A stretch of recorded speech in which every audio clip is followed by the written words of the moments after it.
حضرت حسین رضی اللہ تعالیٰ عنہ کا موقف یہ تھا کہ میں یزید جیسے آدمی کے ہاتھ پر بیعت کرنے کے لیے تیار، بولو بھائی، نہیں، میں نہیں بیعت کرتا اس کے ہاتھ، کیونکہ یزید کے بارے میں خبریں تھیں، بعض کہتے تھے شراب پیتا ہے۔ حضرت مفتی محمد تقی عثمانی صاحب کا انہوں نے فرمایا ہے کہ کسی مستند روایت سے ثابت نہیں ہے شراب پینا، روایتیں ہیں مگر کوئی اوتھینٹک روایت نہیں ہے۔ تو اب نتیجہ کیا نکلا کہ حضرت حسین رضی اللہ تعالیٰ عنہ کے پاس کوفہ سے خطوط آئے۔ کوفہ کا گورنر تھا ابن زیاد، وہ بھی یزید کا آدمی تھا، بڑا ظالم آدمی تھا وہ۔ اہل کوفہ کے خطوط آئے کہ آپ آ جائیں یہاں پر، یہاں سب لوگ آپ کے ہاتھ پر بیعت کرنے کے لیے تیار ہیں۔ حضرت حسین کا خیال یہ تھا کہ اگر یہ سب تیار ہیں تو یزید کی حکومت بغیر لڑائی کے، بغیر بڑے قتال کے، مسلمانوں کے خون خرابے کے بغیر ختم ہو سکتی ہے۔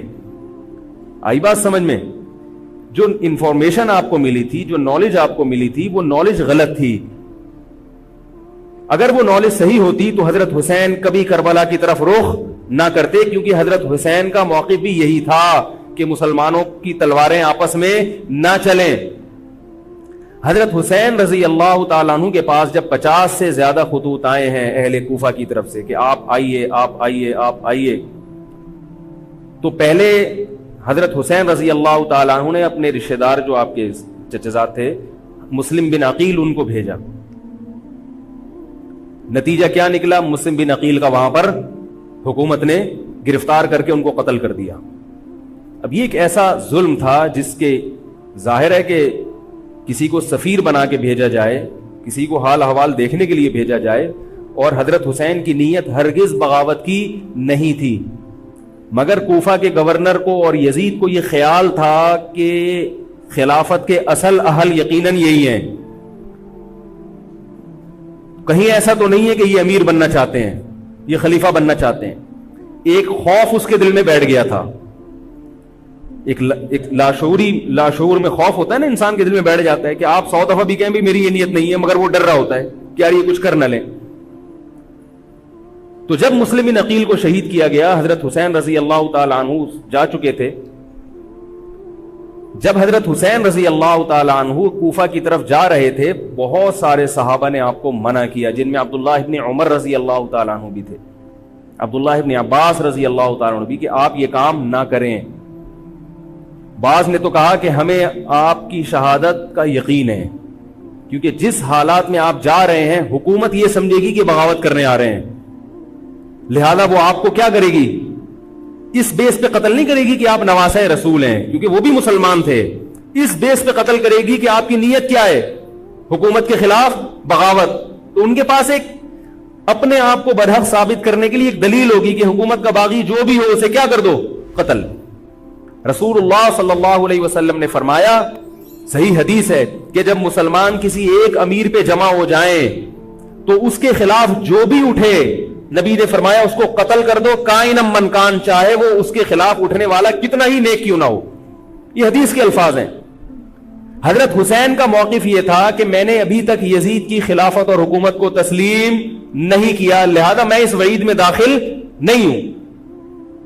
اب ہوا یہ ہے کہ حضرت حسین رضی اللہ تعالیٰ عنہ جب گئے ہیں اور کربلا کے مقام پہ پہنچے ہیں، تو وہاں آپ رضی اللہ تعالیٰ عنہ کو مسلم بن عقیل کی شہادت کا بھی پتہ چلا، اور اندازہ ہوا، میں بہت شارٹ کر کے سنا رہا ہوں، اندازہ ہوا کہ حالات ایسے نہیں ہیں جیسے میں سمجھ رہا تھا۔ عبید اللہ جو ابن زیاد تھا بدبخت، اس نے حضرت حسین کو یہ کہا کہ بغیر کسی شرط کے حضرت حسین کو گرفتار کر کے لاؤ اور میرے ہاتھ پر بیعت کراؤ۔ یہ رسول اللہ صلی اللہ علیہ وسلم کے نواسے کی توہین تھی کہ آپ صلی اللہ علیہ وسلم کے نواسے ہیں اور ان کے ساتھ ایسے معاملہ کیا جائے جیسے ایک عام شخص کے ساتھ معاملہ کرتے ہیں، ان کو گرفتار کر کے معاذ اللہ گھسیٹ کے لاؤ اور میرے ہاتھ پر بیعت پر کیا کرو، ان کو مجبور کرو۔ حضرت حسین رضی اللہ تعالیٰ عنہ کا کربلا کے میدان میں موقف یہ تھا کہ میں اگر بیعت ہوں گا تو ڈائریکٹ یزید کے ہاتھ پہ بیعت ہوں گا جو مسلمانوں کا خلیفہ ہے، ابن زیاد کے ہاتھ پر بیعت نہیں ہوں گا۔ یہ بھی اس تاریخ کا ایک اہم پہلو ہے کہ حضرت حسین نے کوفہ جانے کا ارادہ ترک کر دیا اور کربلا سے شام جانے کا آپ رضی اللہ تعالیٰ عنہ نے ارادہ کر لیا. اور بعض مورخین نے لکھا ہے کہ حضرت حسین جو واپس آ رہے تھے تو وہ کربلا سے گزر رہے تھے, وہ واپسی کا راستہ ہی شام کا راستہ ہے. نہیں یاری بات میرا خیال ہے سمجھ, وہ جس ٹریک پر چل رہے تھے وہ راستہ کون سا ہے, وہ شام کو جاتا ہے. یہ اس کی علامت ہے کہ آپ یزید سے ملاقات کے لیے, مذاکرات کے لیے تیار, بولو بھائی, ہو چکے تھے. کہ میں خود براہ راست یزید سے مل کے حال احوال دیکھتا ہوں, اگر مجھے سمجھ میں آئے تو میں اس کے ہاتھ میں بیعت ہو جاؤں گا. حضرت حسین رضی اللہ تعالی عنہ کا مقصد حکومت کے خلاف تلوار اٹھانا, بولو بھائی, نہیں تھا, ورنہ وہ اس کے لیے تیار نہ ہوتے. مگر جو ابن زیاد تھا اس نے حضرت حسین رضی اللہ تعالی عنہ اور آپ کے ساتھ جتنے اہل بیت تھے ان پر ظلم یہ کیا اس بدبخت نے کہ اس نے انہیں شام جانے کا راستہ نہیں دیا, اور اس میں اپنی توہین محسوس کی کہ میرے ہاتھ پر بیعت کیوں نہیں ہو رہے, اور لشکر بھیجا جس لشکر نے چاروں طرف سے حضرت حسین رضی اللہ تعالیٰ عنہ کو گھیرا. حضرت حسین نے کہا کہ میں عزت کی جو موت ہے اس کو ذلت کی زندگی پر ترجیح دیتا ہوں. کوئی بھی غیرت مند ہوتا تو اس وقت یہی کرتا کہ بھئی جب میں اپنے دعوے سے بھی دستبردار ہو گیا اور میں شام جانے کے لیے بھی تیار ہو گیا, اب میرا راستہ روکنے کی کیا حقیقت ہے. اللہ تعالی کوفہ کے گورنر کے ذریعے حضرت حسین کا قتل کروانا چاہتے تھے تاکہ اس کی بدبختی ساری دنیا کے سامنے ظاہر ہو جائے. اگر حضرت حسین پھر بھی تلوار چلاتے, پھر بھی لڑتے, تو حضرت حسین پر یہ الزام لگایا جا سکتا تھا کہ معاذ اللہ آپ باغیوں میں ہیں. تو اللہ تعالیٰ نے اپنے نبی کے نواسے کو اس الزام سے محفوظ رکھا اور آپ نے لڑائی کا ارادہ ترک کر دیا. حضرت حسین نے کربلا کے میدان میں جو لڑائی لڑی ہے وہ اقدامی لڑائی نہیں تھی, وہ دفاعی لڑائی تھی. دیکھو جب حکومت آپ کو گھیر لے چاروں طرف سے, آپ کہیں ٹھیک ہے بھائی میں لڑائی سے دستبردار ہوتا ہوں, مجھے میرے گھر جانے دو. حضرت حسین کا ایک مطالبہ یہ بھی تھا کہ یا تو مجھے واپس جانے دو مدینہ, میں جہاں سے آیا ہوں وہیں جا رہا ہوں واپس, مکہ جانے دو یا مدینہ جانے دو. ان کا ایک مطالبہ تھا کہ نہیں, ان کو گرفتار کر کے لاؤ اور زبردستی ہمارے ہاتھ پر بیعت کراؤ. یہ ظلم تھا. نتیجہ کیا نکلا ہے کہ کربلا کے میدان میں آپ کو گھیر کر آپ کو بھی شہید کر دیا گیا, اور جتنے اہل بیت تھے مرد سوائے امام زین العابدین کے جو حضرت حسین رضی اللہ, حضرت حسن کے بیٹے تھے, ان کے علاوہ جتنے بھی اہل بیت تھے ان سب کو قتل کر دیا گیا. اور یہ اسلامی تاریخ پر ایک بدنما داغ ہے یہ واقعہ کہ ایک اسلامی حکومت تھی اور اس کے اسلامی حکمران تھے, اور ان حکمرانوں کے ہاتھوں محمد صلی اللہ علیہ وسلم کے نواسے کا سر جو ہے وہ گردن اڑائی گئی ہے. مجھ سے خدا کی قسم یہ الفاظ ادا نہیں ہو رہے, میں اپنے جذبات پہ بہت زیادہ کنٹرول کر رہا ہوں. وہ منظر کیا ہوگا کہ جب نبی صلی اللہ علیہ وسلم کے نواسے, آپ صلی اللہ علیہ وسلم کے نواسے کی گردن اڑائی گئی ہوگی. تو یہ بہت ایک اسلامی تاریخ میں ایک بدترین واقعہ ہے. لیکن بات یہ ہے کہ جب یہ واقعہ ہو گیا اور قتل کر دیا گیا, باقی جتنے بھی جو زندہ بچے تھے اہل بیت وہ یزید کے پاس لے جائے گئے. روایات میں آتا ہے کہ یزید نے ان کا اکرام کیا اور ان کو عزت کے ساتھ تحفے تحائف دے کر واپس کیا. یہ جو کربلا کے واقعات میں جو ظلم کی داستانیں اضافی بیان کی جاتی ہیں, اس کا مستند تاریخی روایات سے کوئی ثبوت, بولو بھائی, نہیں ملتا. اب لوگوں نے اپنی دکانیں چمکا لی ہیں, پانی نہیں تھا, کئی دنوں سے کھانا نہیں ملا. صحیح روایات سے ثابت ہے کہ حضرت حسین رضی اللہ تعالیٰ عنہ کربلا کے میدان میں وضو کر کے نماز پڑھتے تھے, تو پانی تھا تو. اور بعض نے یہ کہا کہ اہل بیت کی عورتوں کی عزتیں اچھالی گئی ہیں. آپ اس طرح کی باتیں کر کے اہل بیت سے محبت کا اظہار کر رہے ہو یا ان کی توہین کر رہے ہو؟ بولو بھائی. اگر کوئی عزت دار پاک دامن عورت ہو, بالفرض اس کی عزت پہ ڈاکہ ڈلتا ہے, بالفرض, تو آپ اس بات کو چھپاؤ گے نا, آپ جھوٹ بولو گے, بولو گے نہیں بھائی اس کی عزت پہ کوئی آنچ نہیں آئی ہے. کیونکہ جب عورت کی عزت کو آپ کوئی تار تار کر دے اور آپ ممبر پہ بیٹھ کے اس کو بتا دو, تو وہ عزت تار تار ہونے سے اتنی بے عزتی نہیں ہوگی جتنی اس بات کو بیان کرنے سے اس کی بے عزتی ہوگی. حقیقت یہ ہے کہ کسی مستند روایت سے ثابت نہیں ہے کہ اہل بیت کی عورتوں کی عزتوں کو اچھالا گیا. وہ نبی کے گھرانے کی عورتیں تھیں, ان کا ناخن بھی کوئی نامحرم مرد نہیں دیکھ پاتا تھا. دوپٹہ اتر گیا زینب کا اور زینب کی چادر چھن گئی. یہ سب غلط ہے, یہ سب من گھڑت باتیں ہیں. چونکہ وہ بہرحال مسلمان تھے جو حضرت حسین کے خلاف لڑ رہے تھے, ظالم تھے, اس میں کوئی شک نہیں ہے. اس سے بڑا ظلم اس کائنات میں ہوا نہیں ہوگا کہ ایک شخص جو اپنے آپ کو مسلمان کہتا ہے اور وہ نبی کے نواسے کو قتل کر دے اور اہل بیت کو قتل کر دے. اسلامی سیاست میں اتنی گندی تاریخ ہمیں کبھی بھی نہیں ملتی. حضرت عثمان کا بھی قتل ہوا, وہ بھی بہت بڑا ظلم تھا, مگر یہ ظلم اس ظلم کی نوعیت سے بڑھ کر تھا, کیونکہ حضرت عثمان کا قتل حکومت کے ہاتھوں نہیں ہوا ہے, باغیوں کے ہاتھوں ہوا ہے. یہاں حضرت حسین کا قتل کس کے ہاتھوں ہوا ہے؟ حکومت کے ہاتھوں ہوا ہے, جس پر لوگ بیعت کر چکے تھے.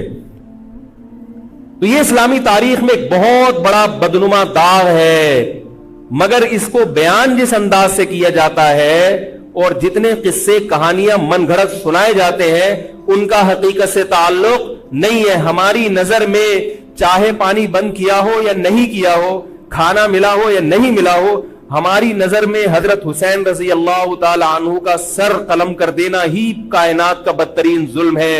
یہی ایسا ظلم ہے کہ جس پر جتنا غم کیا جائے کم ہے. غم منایا نہیں, غم کیا جائے. منانا الگ چیز ہے, غمزدہ ہونا الگ چیز ہے. لیکن جو آگے اس میں تڑکا لگایا جاتا ہے اس کا حقائق سے تعلق بولو بھائی نہیں ہے. یہ دکانیں ہیں جو چمکائی, اس میں سب برابر ہیں, شیعہ بھی سنی بھی. بہت سارے سنی علماء بھی کربلا کے واقعے کو بہت ہی بھیانک انداز سے بیان کرتے ہیں, اور مقصد کیا ہوتا ہے؟ پبلک کو رلانا. ایک رونا وہ ہوتا ہے جو خود سے آئے, اور ایک رونا ہوتا ہے باقاعدہ آپ کو آرڈر پہ رونے کے لیے اور رلانے کے لیے بلایا جائے. وہ رمضان میں نے بتایا تھا نا کہ میں نے ختم قرآن پہ دعا کی تو مجھے رونا آ گیا, بہت زیادہ رونا آیا. اگلے دن ایک صاحب کہنے لگے مولوی صاحب آج بھی ایسی ایک دعا ہو جائے. میں نے کہا میں آرڈر پہ نہیں روتا, میں آرڈر پہ نہیں روتا. اب تو آ بھی رہا ہوگا تو نہیں آئے گا. نہ انسان کسی کے مشورے سے ہنس سکتا ہے اور نہ انسان کسی کے مشورے سے رو. اگر آپ کسی کے مشورے پہ رو رہے ہیں اس کا مطلب ڈرامے بازی. آپ کو فلم کا ایکٹر ہونا چاہیے, آپ کو ڈرامے جوائن کرنے چاہیے, وہاں آپ اچھے چل سکتے ہیں. جیسے کہ ہمارے ایک مشہور اسکالر ہیں, ان کے بارے میں لوگ یہ کہتے ہیں ان کو فلموں میں ہونا چاہیے تھا, پتہ نہیں یہ جیو پہ کیوں آ رہے ہیں. وہ آرڈر پہ روتے بھی ہیں, آرڈر پہ. اب چونکہ یوٹیوب کا دور ہے, میں پہلے جو کربلا کے واقعات جو لوگ بیان کرتے ہیں ان کی تقریریں نہیں سنتا تھا. اب کیا ہوتا ہے, بعض دفعہ بیٹھے ہوئے ہیں کہیں سفر پہ جا رہے ہیں تو یوٹیوب کی ویڈیو, ہم نے کہا چلو یار ہم بھی سن لیں. ایسی چہک چہک کے منہ بنا بنا کے گھما گھما کے تقریریں ہوتی ہیں, لگتا ہے کہ یہ باقاعدہ ایک ڈرامہ ہے, اداکار ہے, فنکار ہے جس کو ڈرامے بازی کے لیے یہاں. یہ حضرت حسین کی شہادت کو کیش کرا رہے ہیں.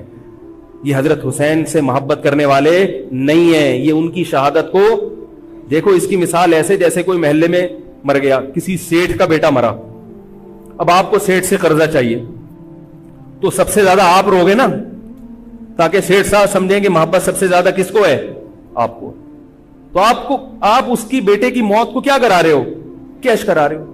بعض لوگ کسی کی شہادت کو کیش کراتے ہیں, کسی پہ ظلم کو کیش کراتے ہیں.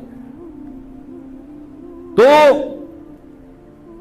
میں پھر عرض کروں کہ بہت بدترین واقعہ ہے. حضرت حسین رضی اللہ تعالیٰ عنہ کا سر لے جایا گیا یزید کے پاس. یزید بدبخت نے چھڑی سے آپ کے ہونٹوں کو چھوا. وہاں صحابی رسول نے فرمایا کہ ایسا مت کرو. فرمایا اللہ کی قسم میں نے ان ہونٹوں پہ بارہا محمد صلی اللہ علیہ وسلم کے ہونٹ رکھے ہوئے دیکھا ہے. بارہا میں نے دیکھا ہے کہ محمد صلی اللہ علیہ وسلم نے ان ہونٹوں کا بوسہ لیا ہے. بارہا میں نے دیکھا ہے. ان صحابی کے دل پہ کیا گزر رہی ہوگی جو حضرت حسین کے ساتھ یہ حرکت دیکھ رہے ہوں گے, جبکہ اسی حسین کو انہوں نے بارہا نبی کی گود میں بھی دیکھا اور بارہا نبی کے ہونٹوں کو بھی ان ہونٹوں سے مس ہوتے ہوئے دیکھا. تو جب یہ سر ان کے سامنے رکھا ہوگا اور اس کے ساتھ یہ حرکت ہو رہی ہوگی, ان صحابی کے جذبات کیا ہوں گے. مگر اس کے باوجود جو بتانے کی بات ہے, جو میں بتانا چاہتا ہوں, انہوں نے یزید کے خلاف بغاوت نہیں کی کہ جس یزید نے حضرت حسین کا یہ حشر کر دیا ہو, اگر اس کے خلاف بغاوت ہوگی تو باقی مسلمانوں کا کیا حشر کرے گا. اس میں صبر کی تلقین بھی صحابہ نے بتائی ہے. کہ حاکم کے مظالم کو برداشت کیا جائے, زبان سے اس کو ہائی لائٹ کیا جائے کہ غلط ہو رہا ہے, تلوار نہ اٹھائی جائے. بات نہیں آ رہی میرے خیال ہے سمجھ میں؟ کیونکہ آج ایک واقعہ ہوا ہے, ورنہ کربلا جیسے درجنوں اور واقعات ہو جائیں گے. تو صحابہ کرام کی سیرت میں ہمیں ہر طرح کے اسباق ملتے ہیں. تو میں یہ عرض کر رہا تھا کہ یہ ہے وہ کربلا کا واقعہ جس کا میں نے آپ کو خلاصہ بیان کیا.